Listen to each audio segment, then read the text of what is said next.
nuestro derecho a existir, ¿te refieres a nosotros como personas o es la historia del pueblo judío que siempre hemos estado perseguidos?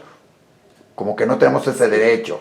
Es la reafirmación de vida que surge desde el individuo y se expande a los pueblos y a nuestro pueblo judío. Esa reafirmación que tenemos del derecho a existir, a desarrollarnos, sin la constante amenaza del exterminio, de alguien que nos quiere eliminar. Oye, cuando empiezas a analizar este derecho a existir, Sí. que debería ser, porque tenemos el derecho como cualquiera, pero como que parece más cargado y más cuando lo reflejas en la historia de tu familia, que refleja toda la historia del pueblo judío. Cierto. Sí. ¿Qué lecciones del antisemitismo, de ese odio, encontraste primero? Mira, es un odio ancestral que es difícil de explicar, ¿sí?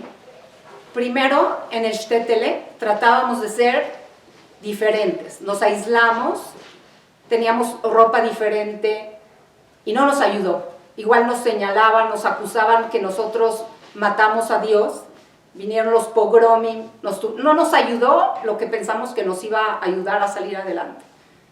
Eso por el lado de ruso, que cuento la historia de mis abuelitos que vinieron de Ucrania, ¿sí? Por el lado de alemanes, tratamos de la escala, ¿no? De ser igual a todos, de vernos afuera como todos, como los gentiles, comportarnos igual que todos, adentro ejercer nuestra religión libremente. Y eso tampoco, viste, como no nos ayudó, ¿sí? Nos señalaron, nos dijeron que queríamos los protocolos de Sion, ¿no? Controlar el mundo, que querían que controláramos la economía, que somos culpables de la pérdida de la Primera Guerra Mundial, aun cuando luchamos en contra de nuestros hermanos franceses, judíos también, e ingleses. Entonces, es un discurso al odio que se va fomentando durante décadas, y eso le pasó a mis abuelos que se tuvieron que escapar de los pogromim, al otro lado que se escaparon de las garras del nazismo. Apenas en el último barco en 1942 salieron de Portugal, donde nacieron mi mamá, y ahora en Israel. Es el mismo, es que cuando ves la historia cómo se repite, el mismo discurso al odio, de que somos culpables, de que somos hoy mismo la Yihad Islami, que somos imperialistas, colonialistas. Oye, algo que se refleja mucho en tu libro, Sí. es en estas historias de los diferentes personajes, es que cada uno llega a un país pensando, aquí va a ser diferente, y que cuando empiezan a suceder, creen que va a ser diferente. Mira, te voy a decir, realmente los alemanes, por ejemplo, no podían creer cómo los vecinos, que diariamente les decían Guten Abend, eran tan corteses y tan amables, podían de la noche a la mañana convertirse en sus perseguidores violentos. Y la verdad, dentro de todo el proceso que analicé, es la llegada a México. México realmente abrió sus puertas y fue un periodo, creo, maravilloso para nuestra generación, ¿no? Los niños de los años 70 y de los años 80, que yo digo, es que pudimos tener problemas normales, problemas de... Afortunadamente podemos seguirlo teniendo seguro, más. Gracias a Dios, que nuestros problemas eran si estudiabas o no estudiabas, o si querías buscarle otro sentido a tu vida, como en la historia del libro, que explico que reflexiones existencialistas, ¿sí? ¿Qué camino quiero seguir? Fue una tregua. México fue y es, ¿no? Un espacio en donde no nos hemos sentido amenazados. Y nosotros, bueno, en el libro plasmo el personaje de los más importantes que emigra de México a Israel. Y cuando llegó hace 30 años el personaje, que es un poquito mi historia, llegó y decía, es que los israelíes son un poco malhumorados y regañadientes, hablan a regañadientes en el banco y gritan. Y lo analizaba el personaje, Sara, analizaba el personaje, decía, bueno, es que todo el tiempo se sienten amenazados, ¿no? Sienten amenazada su existencia, no tienen la tranquilidad de personas que viven normalmente. Y de pronto llegó el 7 de octubre y ya no fue en teoría. Es la parte más fuerte, yo creo que del libro. Lo que era teoría, lo que decías, hijos, se alebrestan con cualquier cosa. Lo vivimos la gente que estuvimos en Israel el 7 de octubre y hasta hoy, y hasta un día antes que nos fuimos de Israel, vives esos ataques continuos, ese odio y esa lucha por sobrevivir a cada instante, Oye, no en teoría. Yo quería preguntarte, narras todos los hechos o platicas o nos pones en unas épocas de una manera muy sutil, muy interesante, nos metes a cada una de estas épocas y nos relatas las persecuciones, pero vistos como si nosotros las estuviéramos viviendo. Exacto. ¿Qué intentaste hacer? ¿Quieres que lo suframos? ¿Quieres que veamos nada más el sufrimiento? Pero también tienen cosas buenas y tienen todos. ¿Qué es lo que trataste de exponer en tu libro? Sí.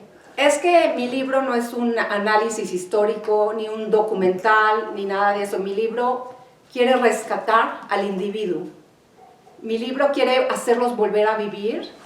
Y yo pienso que sin rescatar al individuo en los procesos históricos, no hay humanidad.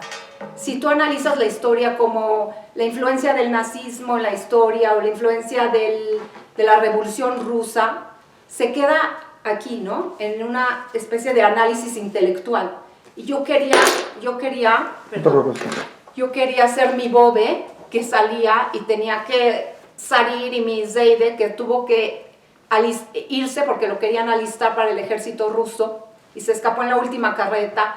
Quería vivir el proceso histórico a partir del individuo, a partir de esa vivencia personal y además de resiliencia, de llegar a un país. Eso es algo que me conmueve en absoluto de nuestro pueblo judío. El llegar a un país y empezar de cero, sin nada. O sea, de verdad en el libro Ahí está. también cuento cómo mi Zeide, que llegó de Ucrania, 2 años antes que su esposa y que mi tía, porque no había dinero. Entonces, hasta que le pudo mandar 2 años después, viene ella, y la única oración que sabía decir era una corbata por $1. Y así empezó la historia, y eso es algo que me conmueve, como, espérame, que el judío, o sea, sufre y sale adelante, llega y no es el refugiado eterno, que es un poquito... Esa resiliencia que tiene el pueblo Sí. judío, pero además que aporta al país, no se queda 100%, esperando que el 100%. país le dé, o sea, lo hemos visto en todos lados, 100%. sino que construye, se desarrolla, ¿sí? Y se acopla al país. Creo que es algo que se refleja mucho en cada uno de los relatos que vas teniendo. Dime algo, este libro, ¿cómo surge? O sea, todos hemos escuchado las abuelas de las historias de nuestros papás, de nuestros abuelos, historias impresionantes, como tú dices. Sí.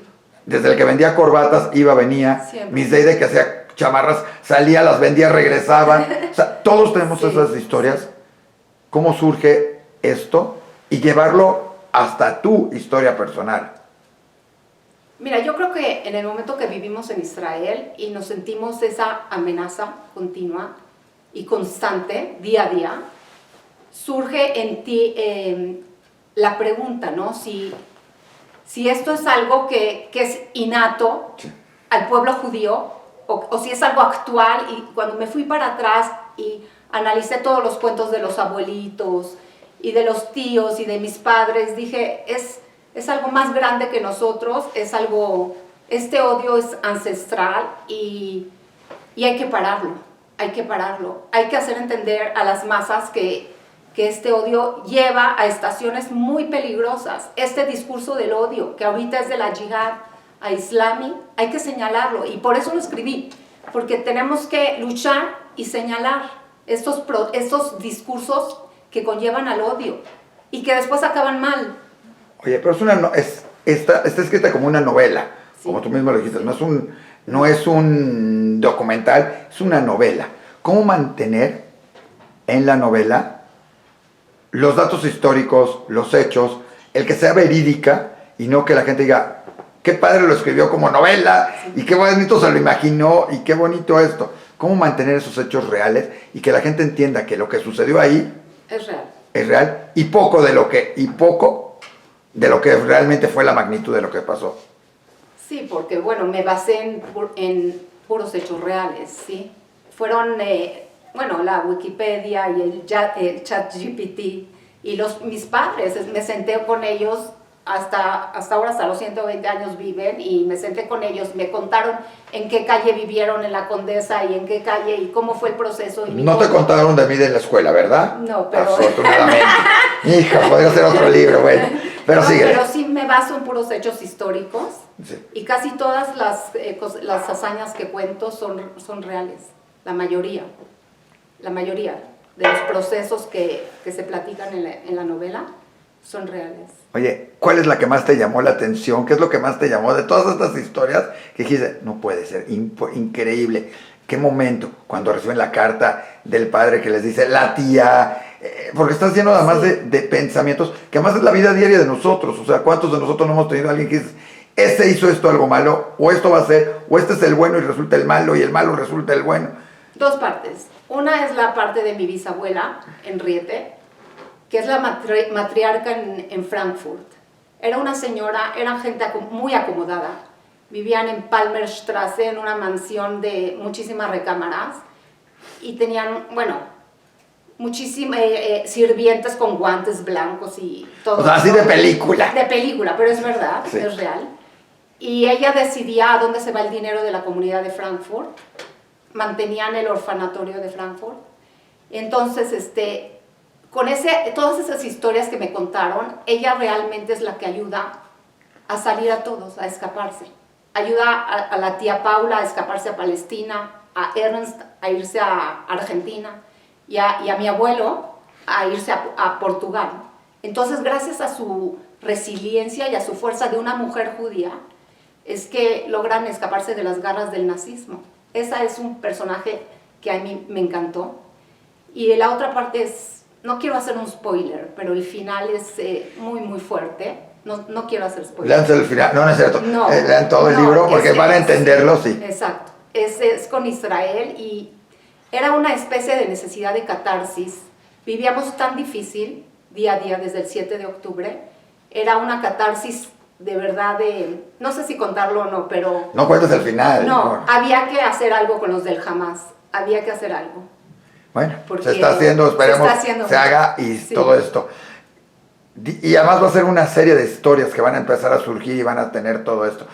Sí. A ver, tú vives en Israel. Sí. Cuentas esto. ¿Por qué hacerlo en español? Ah, bueno, porque sueño en español.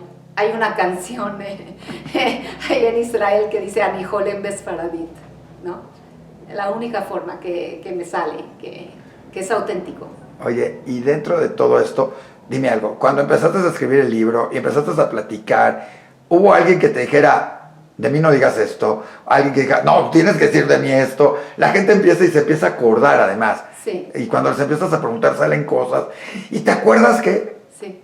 algo de todo eso? ¿Qué te empezó a llamar la atención eso? ¿Qué descubriste que no sabías que dijiste?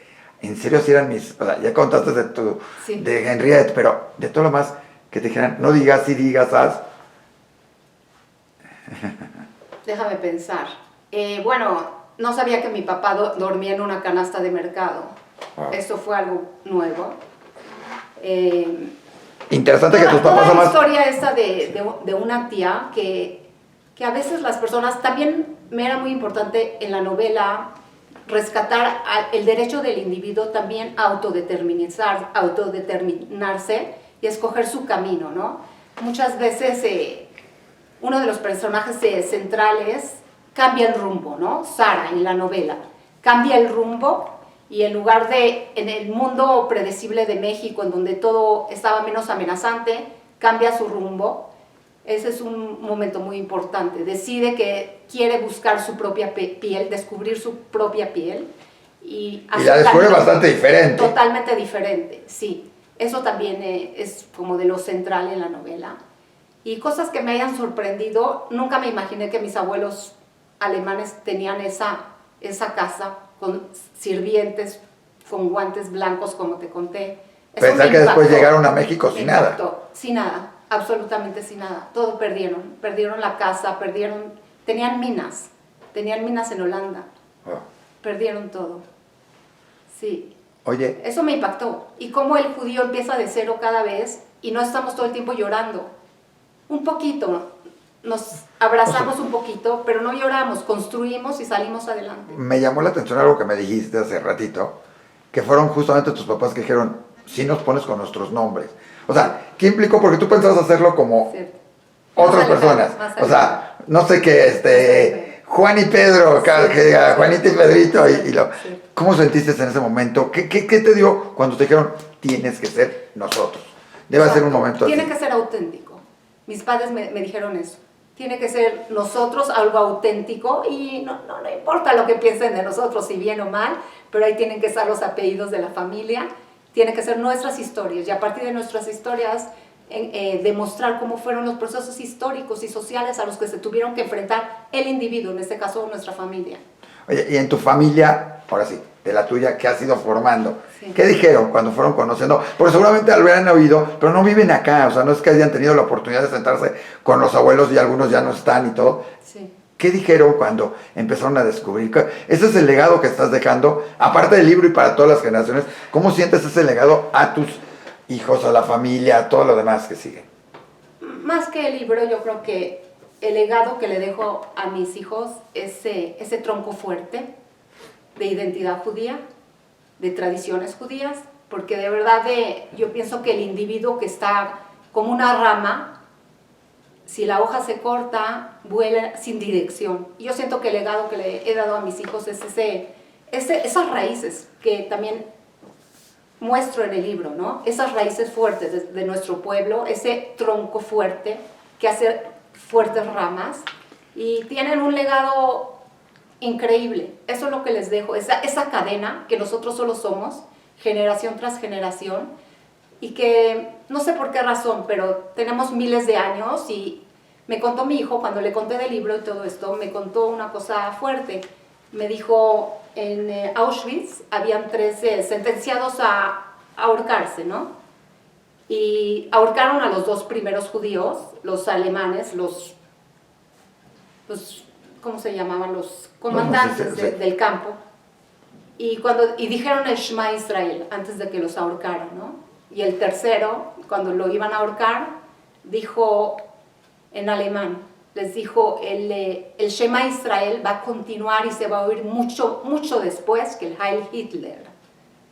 Y se enojaron tantos los alemanes en ese momento y no sabían cómo castigarlo. Si ya lo van a ahorcar, ya está sobre lo bajaron de ahí y le dieron de latigazos antes de matarlo y después lo ahorcaron, ¿no? Pero así ha querido Hashem, Dios, que seguimos aquí, después de miles de años de existencia. Oye, ahorita hablaste de algo importante, las tradiciones, la cultura. Sí. ¿Qué tan importante es en el libro y en todo esto, esa parte de la cultura? Más, o sea, conocemos la historia de tu mamá en las escuelas, en todo, y de todo. ¿Qué tan importante es esa tradición judía ante todo lo que les fue sucediendo? ¿En el libro te refieres? Bueno, en el libro, claro. Sí, claro. Yo pienso que los personajes de este libro, hubo una cosa que me hiciste reflexionar cuando platicamos anteriormente, si pertenecían, cómo se sienten pertenecientes al judaísmo o a su pueblo, ¿no? Sí. Y yo digo que los personajes de mi libro no tratan de pertenecer, solamente pertenecen. Es como si el judaísmo fuera no un intento, sino lo que es. Es como si no tratas de pertenecer, tú eres tu familia, tú eres tus tradiciones, tú eres tu shtetl, tú eres la sinagoga Altschule o como era en Frankfurt, tú eres eso. En el momento que te alejas, yo pienso, eso es algo muy personal y respeto todas las opiniones, es que eres lo que te digo, esa hoja que va al viento y que no tiene dirección, si no tienes tradiciones, si no eres parte de tu identidad. Y perdón que lo diga, pero llega a pasar que no hay algo que más me puede enojar que ver a un judío pro-palestino en las manifestaciones diciendo from the river to the sea. O sea, dices, es que no entiende que está abogando por algo que después lo van a matar a él y no lo van a dejar manifestar. Claro. Entonces eso es lo que te digo, que si no hay tradiciones, si no hay un tronco, si no hay una identidad de dónde venimos, nuestras raíces, el libro de dónde Sí. venimos y hacia dónde vamos, ¿no? Entonces no hay, el individuo yo pienso que es un individuo débil, carente de fuerza y de resiliencia. Así pienso. Oye, algo- el libro podríamos decir que tiene dos partes. Una primera parte muy histórica, cómo lo va sucediendo a los judíos, cómo esto.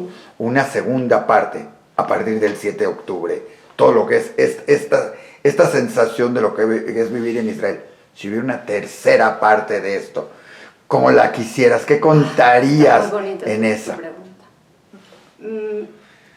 Cuando sale el Mi libro, anhelo- me manda los derechos, por favor. Sí, muy bonita pregunta. Mi anhelo sería realmente que no fuera la necesidad de otra vez demostrar nuestro derecho a existir, que podamos tener problemas normales con nuestro judaísmo, con nuestra identidad, pero que podamos solo crear cultura, crear tecnología, ciencia. Ve el país que hicieron con tantos enemigos, con tantos frentes, ahorita 7 frentes en contra. Ves Israel y dices, solo queremos eso, que nos den la tranquilidad, que nos dejen seguir creando, que nos dejen seguir haciendo paz y iluminar al mundo. Creo que eso es lo que Eso además, es todo. creo que eso es además lo que va a captar la persona, judía o no judía, porque no es un libro para los judíos, no es un libro para los no judíos, es un libro para todos. Exacto. ¿Sí? Va a captar en el libro, además de encontrar unas historias de amor, de resiliencia, Cierto. increíbles, una aventura fabulosa. ¿Qué te dejó así, para terminar? ¿Qué te dejó a ti todo esto, toda esta, que es una aventura a la que empiezas, apenas empieza, porque ahora viene muchas cosas más Sí. que va a salir con el libro, ¿no? Sí, yo creo que es este amor al judaísmo, esta identificación con nuestro pueblo y el anhelo de unión, no solo de entre judíos, sino de todos los que abocamos por proteger nuestras libertades. No solamente es el amor, la unión entre el pueblo judío, esta identificación plena, y espero que todos, también los no judíos, todos los que abocamos por las democracias, por las libertades, estemos unidos, juntos. Pues felicidades, Gracias. hay que leerlo. Ya no queremos leer más del libro negro, tratamos de no decir mucho, léanlo, vale la pena. Hay, como te decía, historias que se van dando que es como si estuviéramos nosotros sentados ahí mismo. Así está la narrativa de tu libro, como si fuéramos nosotros mismos, Gracias. escuchándolo y contándolo. Gracias. Y vale la pena porque Gracias. se va yendo como agua. Gracias. Felicidades. Gracias por la oportunidad. No, y que además sea una muestra de cuál es nuestro derecho de existir, no nada más como judíos, sino como seres humanos. Amén. ¿Sabes qué? Que no tengamos que estar todo el tiempo demostrando nuestro derecho a existir, luchando por demostrar. Todos los demás países no tienen que demostrar su derecho a existir. ¿Cuándo has visto eso? No hay en ningún lado. ¿Cuándo Esperemos has que visto que Estados Unidos tiene que demostrar su derecho a existir o cualquier país? ¿eh? Esperemos que no nada más sea eso, sino como tú dices, una tercera parte donde podamos contar que lo que sucedió ahora nos permite vivir diferente, no nada más a los judíos, a los no judíos, sino a todos en este mundo, donde Sí. además hay que acabar con todos esos racismos, toda esa gente que dice a alguien, estos no merecen, porque no es algo que sucede únicamente, sucede con otros pueblos y es lo que tenemos que aprender. Cierto. No podemos dejar que sea Cierto. únicamente esto y que haya alguien que ponga en tela de juicio el derecho de existir de alguien más. Cierto.